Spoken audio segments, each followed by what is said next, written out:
Brad Sok, mangutana ko, maayong gabi. Akong pangutana, nganong gihimo man si Apostol Pedro og unang Santo Papa, nga minyo man siya? Unya ang atong mga Santo Papa, mga wala may mga asawa. Paliho. Salamat. Matod pa sa tradisyon si Pedro, may asawa. Hingan mo si Concordia, sa tawag ni Perpetua. Concordia or Perpetua. Nga ni sa asawa ni Pedro. Pero gingon sa tradisyon nga, nabiyudo si Pedro. Munang libre kay siya sa iyang pagsunod sa Ginoo, tibuok niya kinabuhig panahon gihalat sa Ginoo.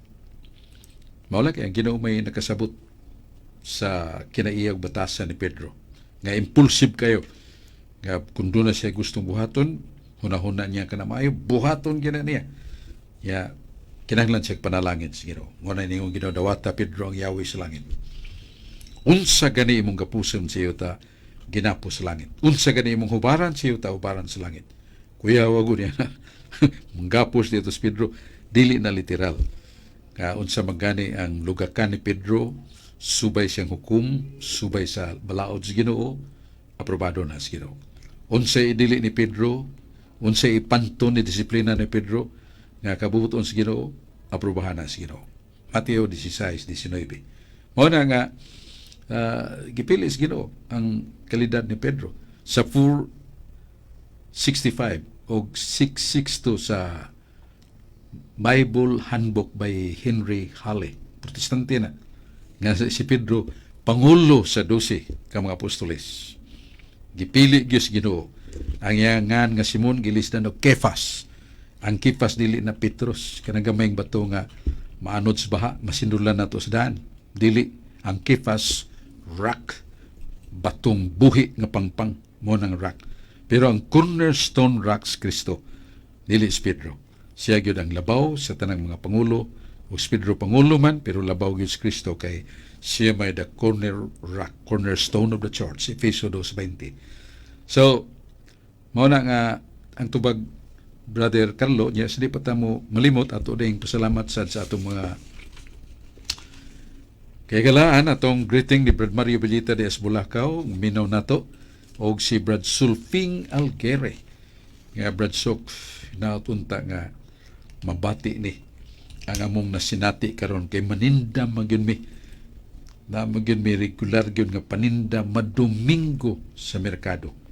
Pero gipahunong man abi na mo mapobre mi madaot among negosyo, napanalanginan mamipagayo.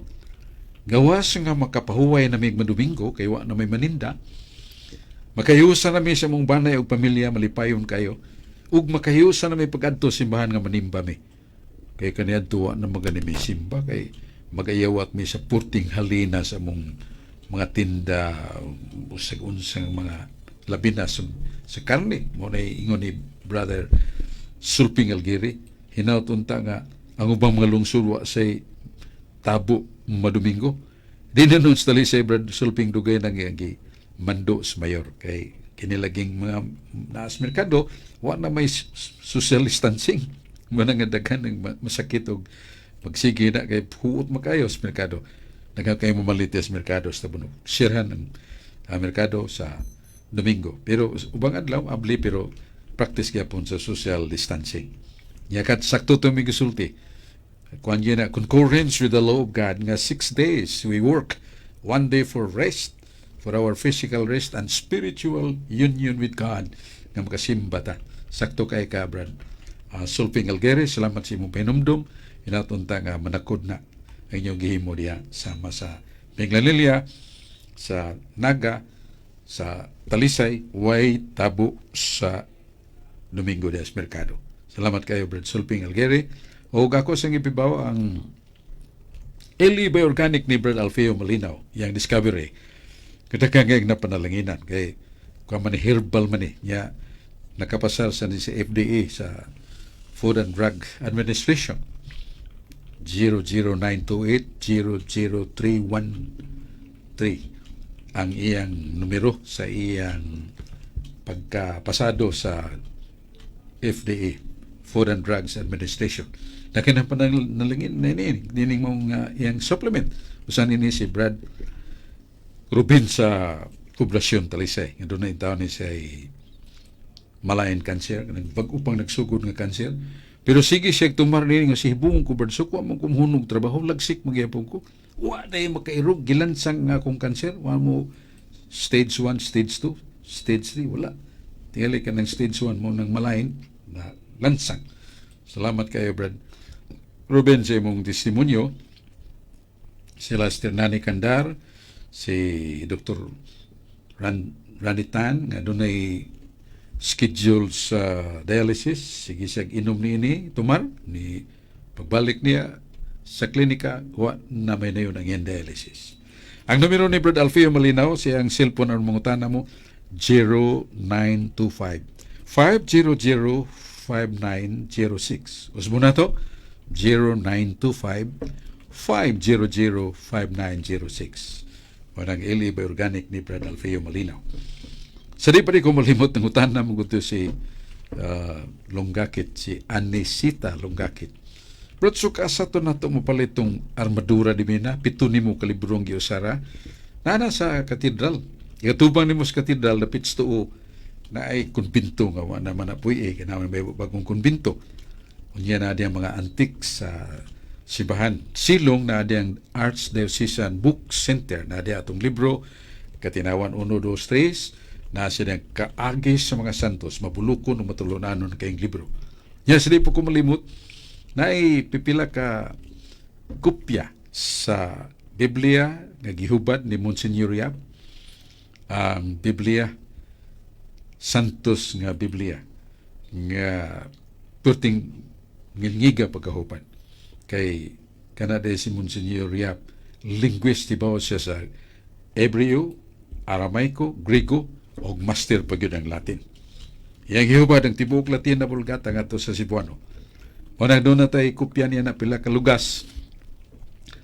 Muna nga tawgilan ko kay ma-reserve na to, kay pila naman na kalugas, kay dili man na ordinaryo dako kay ng pasahuna.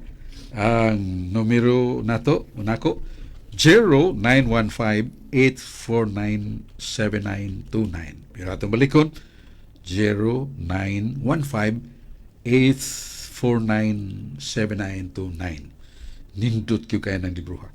Sagrado kyo kayo. Kay mo na libro nga, may bawaan mo kinsay tagsuat sa awit ni Solomon, sa mga hari, sa Chronicles, sa Sipanghilyo, kinsay nagsuat ining San Marcos, San Mateo, kinsya nagsuwat ng The Acts of the Apostles. Wa man naging written by. Muna nga, diha makita ni mo the power of the apostolic traditions. Muna nga, i-reserve lang tamo kung doon na mo'y tuyo akong numero 0915-849-7929. Unya, padayon ta, atong balik si Brad Carlo kay di mo tana. Daghang salamat Bradsok, og wala naman tay oras Bradsok. Og ato na lang pasalamatan Bradsok ang atong mga manager og atong mga technician diri sa DWR Bradsok. Labi na ni Father Bobby Bisa og ni Father Phil og labi na gayod sa atong mga technician si Dudong Lapi og si Julius Kaputulan og si Puloy Aragon. Hantod sa sunod na higayon, kauban ni Bradsok Fernandez og mga kaubanan, Brad Dennis Abarkis. Brad Dennis Abarkis nga wala pangutanan pero ganahan man ni maminaw sa niya kaduha pod. Iya na sa nanggi tumpi sa iyang notebook siyang pag-isip nga mga utana gyud sa mga makalilibog pero karon hilom la sa siya. Basta padayon na to nga karong uno ang Todos los Santos, adlaw ng mga santos og ang sa Dia del Muertos katong adlaw sa nangamatay nga natug kalag-kalag mahimo gyapon nato pinagi sa pagduo sa simbahan pagampo pagsimba unya sa atong balay o ka before lang sa 1 ug 2 di sa ta magambahan sa niapas buwan sa September makaadto gyapon ta makatanda ta sa balanong lubong sa atong minahal sa kinabuhi paglitok sa pagampo o ka pagdagko to kadila. Pero the other days murag ang gobyerno nagdili kay kadtong nisud ko niya tong 1 ug 2 wa paning COVID hasta lang tinukmuray. Kay gamay raman ang pultahan padung sa sementeryong dako sa poblasyon na wa na respetuhin ang social distancing. Ang atong mayor nga gusto gyud mahigawas ta malikay ta sa sakit meeting sila kaninang hapon. Ako nagtuo nga muna ang ilang meetingan unsay solusyon yana kay lagi ang mga kagamhanan sa ubang mga lalawigan labi na sa Manila forbidden nila to enter the cemetery, private cemetery, the Catholic cemetery, niya ang mga public kanang mga gipanag-iya private persons nga cemeteries. Daghang salamat Brad Sok, og ato na lang pasalamatan ang sunod sa atong live streaming labi na ni Brad Edwil Mabanag. Salamat Brad, og ni Brad Clyde Gitgano. Maayong gabi Brad, og ibalik ko kamo sa studio DYRF Radyo Puwersa ang Dio gabi.